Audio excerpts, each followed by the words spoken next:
Election commission ഉപയോഗിക്കുന്ന ന്യായവാദങ്ങൾ രാജ്യസഭാ തെരഞ്ഞെടുപ്പിലും അതുപോലെ തന്നെ വിവിധ സംസ്ഥാനങ്ങളിലെ നിയമസഭാ തെരഞ്ഞെടുപ്പിലും ഏറ്റവും മോശമായ രീതിയിൽ കൈകാര്യം ചെയ്യുകയാണ്. രാജ്യസഭാ തെരഞ്ഞെടുപ്പിൽ നമ്മൾ കണ്ടത് മധ്യപ്രദേശിൽ അവിടെ മീനാക്ഷി നടരാജന്റെ തെരഞ്ഞെടുപ്പിനെ റദ്ദ് ചെയ്ത് അവരെ അയോഗ്യയാക്കി, അവരെ മത്സരിക്കാൻ പോലും യോഗ്യതയില്ല എന്ന് വിധി എഴുതിയ ആ വാദത്തെ കുറിച്ചാണ്. എത്ര BJP നേതാക്കൾ പലയിടത്തായി ക്രിമിനൽ കേസിൽ പെടുന്നു, പല ധന ഇടപാടുകളുമായി ബന്ധപ്പെട്ട് വെട്ടിപ്പും തട്ടിപ്പിലും കുടുങ്ങുന്നു. അവർക്കൊക്കെ ക്ലീൻ ചിറ്റ് കിട്ടാറുണ്ട്. അവർക്കൊന്നും രാജ്യസഭാ തെരഞ്ഞെടുപ്പിൽ ഇന്നേ വരെ ഇലക്ഷൻ കമ്മീഷൻ അയോഗ്യത പറഞ്ഞിട്ടില്ല.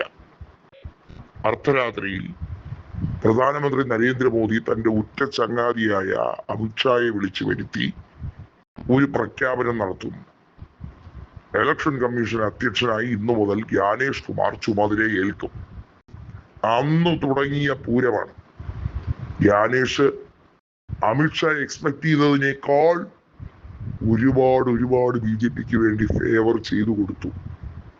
ഒരു മനുഷ്യന്, അതും ഒരു ബ്യൂറോക്രാറ്റിന് എത്രത്തോളം തരം താഴാമോ അതിന്റെ ഉച്ചസ്ഥായിയിൽ നിൽക്കുന്ന വ്യക്തിയാണ് ഈ മഹാൻ. അതിന് പരിപൂർണ പരിരക്ഷ ഒരുക്കാൻ സുപ്രീം കോടതിയുമുണ്ട്. ഇപ്പൊ രാഷ്ട്രപതി ദ്രൗപദി മുർമുവിന് പരമാധികാരത്തെ കുറിച്ച് സുപ്രീം കോടതിയുമായി നേരിട്ടൊരു വാഗ്വാദത്തിൽ ഏർപ്പെടേണ്ട ഒരു കാര്യം പോലും അവശേഷിക്കുന്നില്ല. എന്തെന്നാൽ ദ്രൗപദി മുർമു എന്ന രാഷ്ട്രപതിയെ പോലെ തന്നെ BJPയുടെ ഏജന്റായി നിൽക്കുന്ന മറ്റൊരു സുപ്രീം കോടതി ചീഫ് ജസ്റ്റിസിനെ, മറ്റൊരു കളിപ്പാവയെ നീണ്ട ഒരു വ്യാഴവട്ട കാലത്തിന് ശേഷം കിട്ടിയിരിക്കുന്നു എന്ന് വേണമെങ്കിൽ പറയാവുന്ന അവസ്ഥയാണ്. മുൻകാലങ്ങളിൽ, അതായത് BR ഗവാ ഇരുന്നപ്പോഴും സഞ്ജയ് ഖന്ന ഇരുന്നപ്പോഴും ഒക്കെ എത്രയോ ബുദ്ധിമുട്ടാണ് BJP അനുഭവിച്ചത്. അതിന്റെ എല്ലാം കുറവ് നിരത്തിക്കൊണ്ടുള്ള തീരുമാനമാണ് ഇപ്പോൾ എടുക്കുന്നത്. നമുക്കറിയാലോ, രഞ്ജൻ ഗൊഗോയ് മുൻകാലങ്ങളിൽ എത്രത്തോളം ഫേവറാണ് BJPക്കും നരേന്ദ്രമോദിക്കും വേണ്ടി ചെയ്തു കൊടുത്തത്. ഈ ആരോപണം വെറുതെ പറയുന്നതല്ല, കോൺഗ്രസ് നേതൃത്വം തെളിവ് സഹിതം കപിൽ സിബൽ അടക്കം പറയുന്നതാണ്.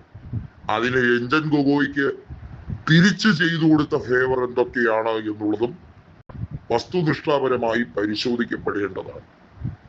അതായത് ഇപ്പോഴത്തെ ചീഫ് ജസ്റ്റിസ് ആയിട്ടുള്ള ജസ്റ്റിസ് സൂര്യകാന്തിന് BJP കൊടുക്കാൻ പോകുന്നത് ഒരു പ്രധാന വലിയ ഓഫറാണ് എന്നുള്ളതാണ് ഏറ്റവും വലുതായി പുറത്തു വരുന്ന റിപ്പോർട്ട്.